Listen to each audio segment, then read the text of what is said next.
السلام علیکم ناظرین، بھٹکل ون میڈیا میں آپ کا استقبال ہے۔ میں رضا مانوی۔ آج ہم ایک ایسے شخصیات سے آپ کا ملاقات کرانا چاہتے ہیں جو صرف ملک نہیں بلکہ غیر ملک میں بھی آپ کا چرچا ہوتے رہتا ہے، آپ کے تقاریر سنے جاتے ہیں۔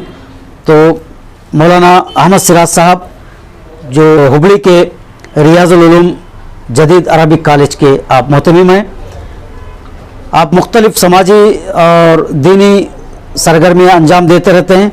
آپ جو ہے جمعیت العلماء ہند کرناٹک کے نائب صدر ہیں۔ اس کے علاوہ ہبلی کے جمعیت العلماء ضلع دھارواڑ کے آپ صدر بھی ہیں۔ تو ناظرین، ہم مولانا سے آپ کی ملاقات کرائیں گے، ان کے خیالات کو آپ کے سامنے پیش کریں گے۔ آپ مولانا سے استفادہ انشاءاللہ کریں گے۔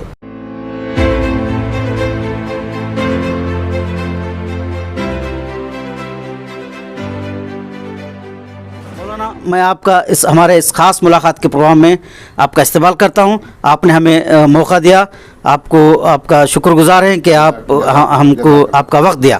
مولانا، چونکہ میں آپ کے سامنے بھٹکل ون میڈیا جو ہم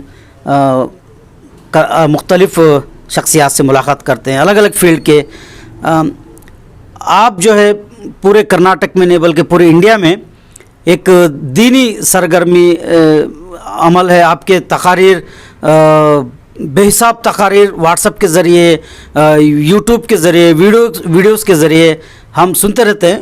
مولانا، آپ کی ایک فکر بن چکی ہے، لوگ آپ کے مرید بن چکے ہیں، بہت سارے لوگ آپ کے جاننے والے ہیں، آپ کے مریدوں میں سے ہے۔ مولانا، ایسے حالت میں ہم لوگ دیش جو ہے ہمارا بھارت کے مسلمانوں کی جو حالت ہے، پولیٹیکل بیک گراؤنڈ میں بھی، سوشل بیک گراؤنڈ میں بھی، اکنامکلی بیک گراؤنڈ میں بھی، کیا آپ پیغام دینا چاہتے ہیں ہمارے اس امت کو؟ السلام علیکم ورحمۃ اللہ وبرکاتہ۔ میں سب سے پہلے آپ کا شکریہ ادا کرتا ہوں کہ آپ نے جو ہے وہ اس لائق سمجھا مجھے کہ میں اپنی باتیں آپ کے واسطے سے لوگوں تک پہنچا سکوں۔ جزاکم اللہ خیر، احسن الجزا۔ جو آپ نے پہلی بات سوال کیا ہے ہندوستان بھارت کے حوالے سے کہ مسلمانوں کی جو سیاسی حالت ہے، سماجی حالت ہے اور معاشی حالت ہے، تو اس میں مسلمانوں کو کس طریقے سے اس بھارت میں رول ادا کرنا چاہیے، تو اس سوال کا میں مختصراً آپ کو جواب دینا چاہتا ہوں کہ جب سے ہندوستان آزاد ہوا ہے اس وقت سے لے کر اب تک مسلمان سیاسی لحاظ سے بیس لیس ہیں، یعنی ان کی کوئی بنیاد نہیں ہے۔ میں اگر اس کو مثال دے کر سمجھاؤں بھارت کے مسلمانوں کی، تو ان کی مثال گرم مسالے کے طریقے سے ہے۔ یہ کھانے کے ذائقے کے لیے کھانے میں ڈالے جاتے ہیں اور جب کھانے کا وقت ہوتا ہے تو نکال کے کنارے کر دیا جاتا ہے۔ یہ پورے بھارت کے مسلمانوں کی کیفیت ہے۔ کبھی ہم کانگریس کی جھولی میں جاتے ہیں، تو کبھی جو ہے وہ کمارا سوامی کی جھولی میں جاتے ہیں، تو کبھی مایاوتی کی جھولی میں جاتے ہیں، تو کبھی ملائم کی جھولی میں جاتے ہیں۔ بہرحال ہمارا کوئی اسٹینڈ نہیں ہے، اور اس سے جو بڑی بات ہے وہ یہ ہے کہ ہم اپنے آپ کو اپوزیشن جانتے ہیں۔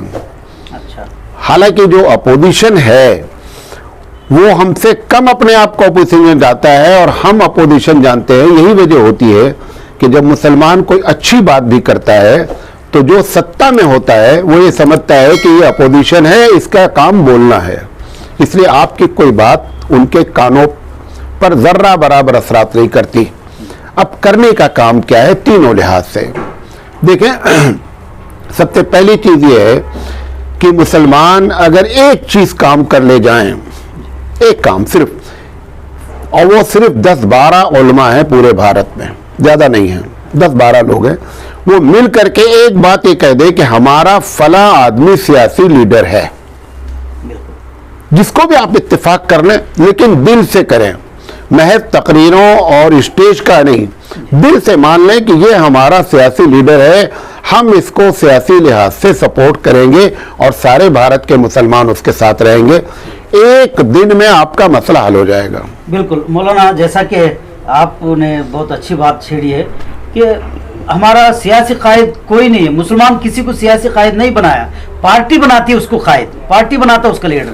جیسا کہ آپ کی بات اگر مان کے چلے، اگر ہم علماء کو یہ جو بات سونپے اور علماء طے کرے کہ یہ لیڈر ہمارا ہے، تو انشاءاللہ ہمارا، آپ جیسا کہا کہ ہمارے لیڈر کا مسئلہ حل ہو جاتا ہے۔ جی جی بالکل مولانا، اب چلتے تو ایک پولیٹیکل کی بات ہوگی، تو ہم ذرا دینی مدارس کی طرف اگر ہم نگاہ ڈالیں تو آج کل جو نیو ایجوکیشن پالیسی کا جو چرچا چل رہا ہے، لوگوں میں ایک طرح کا خوف بھی ہے کہ مائنارٹی کے مقابل میں یہ ہے، مائنارٹی کو اس سے خطرہ ہے، وہ ہے، یہ ہے، واٹس ایپ کے ذریعے بہت ساری چیزیں آتے رہتے ہیں، یہ گردش کرتے رہتے ہیں، اور خصوصاً دینی مدارس کے تعلق سے جو دینی مدارس کو بہت سارا نقصان ہے، آپ کیا جانتے ہیں؟ دیکھیں، یہ جو شکشا نیتی کے نام پر،